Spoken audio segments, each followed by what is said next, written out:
आज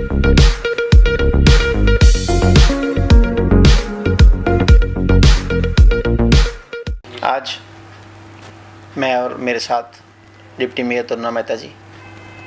कमिश्नर साहब से मिलकर आए हैं, जो कि आप देखिए न्यूज़ में भी आ रहा है, हर जगह लोग भी बातें कर रहे हैं कि जो मुलाजिम 10-10 साल से यहाँ जॉब कर रहे थे, जैसे फायरमैन हो गए, उनके साथ MTS डाटा एंट्री ऑपरेटर्स हो गए, या ICCC में थे, स्काडा में थे, जो स्मार्ट सिटी में थे, वो विभाग में हमारी तरफ आ गए हैं। तो मेन हमारा सबसे पहले मुद्दा तो फायर वालों का था कि सर जो फायर वाले 8 से 10 सालों से जॉब हमारे डिपार्टमेंट में कर रहे हैं, हमें दिन नहीं देखे रात नहीं देखे, जब भी शहर को उनकी ज़रूरत होती है, कुदरत आपदा आ जाती है, तो अपने साथ अपने सारा कुछ अपना तन मन वहाँ पे लगा देते कि देखो कई बंदे हमारे फायर के ऑफिसर्स शहीद भी हुए उसी सिलसिले में। तो यही कहा था कि उन्होंने 7 साल तो उनको सर्विसेज हो गई हैं, प्रॉपर ट्रेनिंग दी है, तो उनको रीटेंडर करके उनको शेड्यूल री सर्विसेज ज्वाइन करवाई जाए। कमिश्नर साहब ने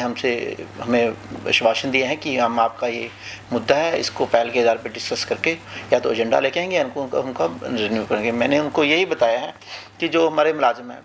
कोविड के टाइम इन्होंने बहुत मेहनत करी, उसके बाद 50 से 70 मुलाजिम जो हैं नगर निगम के फायर वाले, उन पर ऑलरेडी केस चल रहा है, तो अगले महीने भी उनकी रिटायरमेंट्स हो जाएंगी। अगर आप इनको भी निकाल देंगे तो हमारे नगर फायर को जो हमारी कुदरती आपदा आ जाए, आप देखिए म्यांमार में और थाईलैंड में कैसी आपदा आ गई, अगर ऐसी आपदा फिर आ जाए तो हमारे शहर को संभालेगा कौन, देख रेख कौन करेगा। तो मेरी उनसे यही प्रार्थना थी कि आप जो फायर वाले जितने मुलाजिम निकाल रहे हैं उनके, उसके साथ में हमारे जो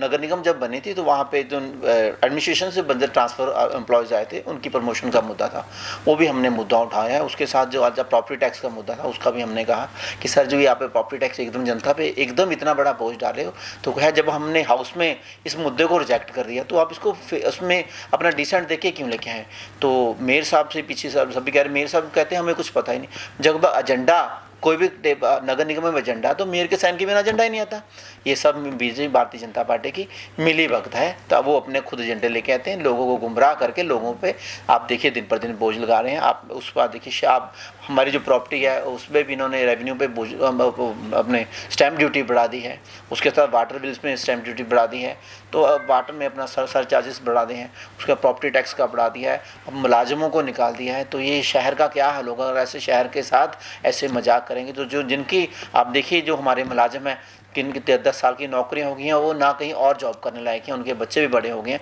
किसी ने बच्चों के एडमिशन्स कराने हैं, किसी ने अपने लोन गाड़ियों को खर्चा लिया। आप एकदम उनको आप आज कह रहे हो कि कल से आपने ड्यूटी पे रहना, ये कहाँ का वो है कि अब अगर आपने निकालने भी देखो ऐसी कोई बात होती तो शौक नोटिस दीजिए, 3 महीने का दीजिए कि आप यहाँ जो हमारा आपका काम है उस आउटसोर्सिंग में बिल्कुल ख़त्म हो चुका है। मगर ये सरासर शहर के साथ आउटसोर्सिंग मुलाजिमों के साथ ज्यादती हो रही है, हम इसको बिल्कुल बर्दाश्त नहीं करते। इस उपलक्ष्य में हमारे प्रधान जी और हम सभी नगर निगम के कांग्रेस के पार्षद और पूरे शहर के लोग 4 तारीख को बहुत बड़ा मुजाहरा करने जा रहे हैं, ताकि प्रशासन की और भारतीय जनता पार्टी की जो तानाशाही है इसका हम जोर से मुकाबला कर सकें।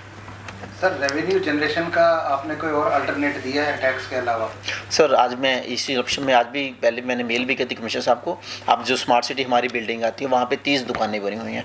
20 दुकानें बनी हुई हैं, कम से कम उसमें अगर आप 50,000 या 30,000 से ऊपर से दुकान चलती तो 8 से 10 लाख रुपये वहाँ से रेवेन्यू आ जाएगा। उसके साथ में हमारी नर्सरीज पड़ी हैं जो खाली पड़ी हैं, उनको करें। आप ये बिल्डिंग में देखिए, इसमें किसकी सारी बेसमेंट खाली पड़ी है। हमारी नगर निगम RLA डिपार्टमेंट हमारी बिल्डिंग में बना हुआ है, जो बैंक हमारी बिल्डिंग में बना है, कंटीन हमारी बिल्डिंग में है, मगर इनसे कोई रेवेन्यू नहीं आ रहा। सरकार चाहती नहीं, सरकार सिर्फ जनता पे बोझ लगाना चाहती है। सरकार का कोई ध्यान ही नहीं है कि हमने रेवेन्यू कैसे, रेवेन्यू जनरेट करने के बहुत ही ज़्यादा तरीके हैं, मगर ये नहीं कि आप सीधा सिर्फ जनता पे बोझ लगा दो और जनता को मार दो, गिरा दो। आज हमारे अपने खर्चे तो निकल नहीं रहे, 10,000 तनख्वाह है, उसमें से आप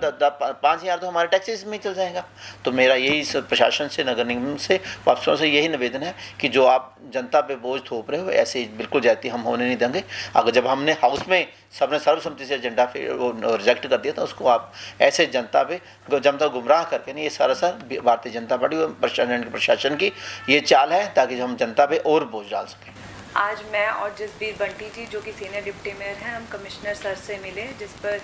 जो फायर डिपार्टमेंट के जो कर्मचारी हैं जो अलग अलग पोस्ट पर कार्यरत हैं, काम कर रहे हैं पिछले 8-10 सालों से, उसको लेकर के हमने कमिश्नर सर के आगे बात रखी। तो और उसके अलावा जो कुछ ट्रांसफ़र एम्प्लॉयज़ हैं जो ट्रांसफ़र होकर कॉरपोरेशन में आए थे, उनके प्रमोशन और उनके इंक्रीमेंट को लेकर भी हमने बात रखी। तो जिस पर कमिश्नर सर की तरफ से हमें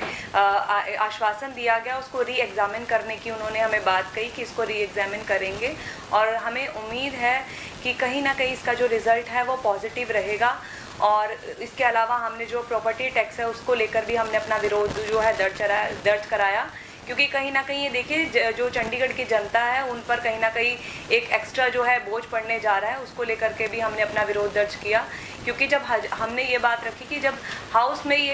एजेंडा जो है उसको रिजेक्ट कर दिया गया, फिर इसको बैकडोर एंट्री करा करके क्यों इसको जो है जनता पर जो है थोपा जा रहा है, इसको लेकर भी हमने अपना विरोध दर्ज कराया। और काफ़ी सारे इश्यूज थे। स्काडा के जो एम्प्लॉयज़ हैं जो एक तरह से बेरोजगार ही हो गए हैं, जिनको निकाल दिया गया है, वो भी बात हमने रखी कि हर एक एम्प्लॉय है उसका एक घर परिवार जो है, बच्चों की फीसें भी देनी, अब एडमिशन जो है शुरू हो गए हैं, हर एक ने अपने परिवार का खर्चा भी चलाना है। और हर एक परिवार की जो है पहले महीने की स्टार्टिंग में प्लानिंग होती है कि परिवार किस तरह से चलाना है, कहाँ पे क्या खर्च करना है। क्योंकि मैं एक महिला हूँ तो मैं इस चीज़ को बहुत बेहतर तरीके से समझती हूँ कि महीने के शुरुआती दिन में ही हर महिला की एक प्लानिंग होती है कि किस तरह से हमने खर्चा करना है। तो इस टाइम पे एक तरह से बेरोजगार होना, क्यों एकदम से उनको बोल देना कि आपने जॉब पे नहीं आना, कितना एक परिवार के लिए कितना मुश्किल रहेगा, कैसे वो अपने परिवार को चलाएगा। तो हम लोगों ने कमिश्नर सर से ये बात करी कि जो पिछले इतने सालों से काम कर रहे हैं उन्होंने एकदम से उनको जवाब दे देना, तो ये बहुत ही हमने सारे मुद्दे जो है कमिश्नर सर के सामने रखे। तो उन्होंने ये कहा है कि मैं इनको री एग्ज़ामिन करूँगा और कहीं ना कहीं हमें उम्मीद है कि इसमें हमें जो है पॉजिटिव ही रिजल्ट निकल कर आएगा और इसका जो पहल के आधार पर इसका हल किया जाए।